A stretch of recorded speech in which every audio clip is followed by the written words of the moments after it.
मयूर बोलतो पोरांना भूक लागली, पोरांपेक्षा जास्त मयूरला भूक लागली. असा प्रकार असतो.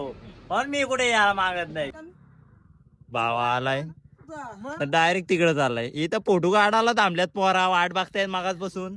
नाही चाललाय तिकडं मोठा काका फोटो पण निघली ना सगळी. गणपती बाप्पा मोरया पहा पण होते रेडी पोरा सगळी मस्त पैकी. चला भेटू ना रायगडला आता डायरेक्ट. भावानो ना ती ट्रेन एवढी अशी अशी येत होती का पार वैताग दिला ना. आमच्या गाडीत होता पेट्रोल फुल, यांच्या गाडीत पेट्रोल टाकायला थांबलो ना फुकटच्या बघत. पण काय आता ऑप्शन नाही बाई, पेट्रोल फुल करणं ऑप्शन आहे. यश भाऊ पण करतोय फुल.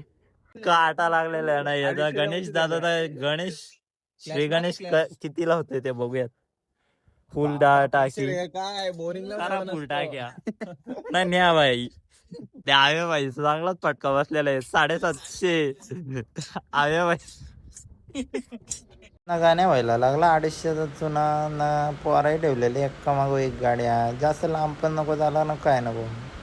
भावानं जो घरून निघलो तो डायरेक्ट आता मानगावला स्टॉपला थांबलो ना डायरेक्ट. कारण की का भाई सगळ्यांना वडापाव व्हायची म्हणून भूका लागल्यात ना.